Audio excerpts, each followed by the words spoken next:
കാറിലിരിക്കുമ്പോൾ വൈജയന്തി ചോദിക്കുകയാണ്, നിങ്ങൾ എന്നെ എങ്ങോട്ടാണ് കൊണ്ടുപോകുന്നത്, വീട്ടിലേക്കാണോ എന്ന് ചോദിച്ചപ്പോൾ അവർ അതേന്ന് പറഞ്ഞു. വൈജയന്തി വിചാരിച്ചു ശിവേട്ടൻ്റെ വീട്ടിലേക്കാണെന്ന്.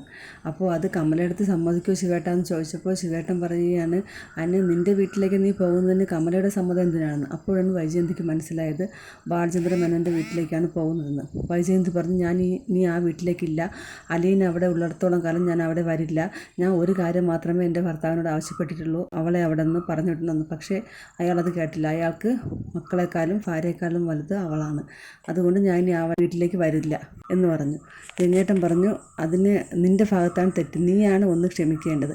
നീ വിചാരിച്ചാൽ ആ വീട് ഒരു സ്വർഗ്ഗമാക്കാവുന്നതേ ഉള്ളൂ എന്ന് പറഞ്ഞപ്പോൾ വൈജയന്തി പറയുകയാണ്, ബാലചന്ദ്ര മേനോൻ വിചാരിച്ചാലും ആ വീട് സ്വർഗ്ഗമാക്കാം. അങ്ങനെ അവർ തമ്മിൽ തർക്കിച്ചുകൊണ്ടിരിക്കുകയാണ്. രംഗേട്ടൻ പറയുകയാണ്, ഇപ്പോഴാണ് നിൻ്റെ മക്കൾക്ക് നിൻ്റെ ആവശ്യമുള്ളത്. രോഹിത് ഇപ്പോൾ ഒരു വല്ലാത്തൊരവസ്ഥയിലാണ് പോകുന്നത്. അവൻ ആരോടും സംസാരിക്കുന്നില്ല, വളരെ ദേഷ്യത്തിലാണ്. പെൺമക്കൾക്കും നിന്നെ ആവശ്യമുണ്ട്. അപ്പം നിൻ്റെ മക്കളെ കരുതി നീ എല്ലാം ഒന്ന് ക്ഷമിക്കണം. നിൻ്റെ കുടുംബം കൈവിട്ട് പോകാതിരിക്കാൻ വേണ്ടിയാണ് ഈ പറയുന്നത്. ഇങ്ങനെയൊക്കെ പറഞ്ഞപ്പോൾ വൈജയന്തി തൽക്കാലത്തേക്ക് ഒന്ന് അടങ്ങിയിരിക്കുകയാണ്. അങ്ങനെ അവർ ബാലചന്ദ്ര മേനോൻ്റെ വീട്ടിലേക്ക് എത്തി.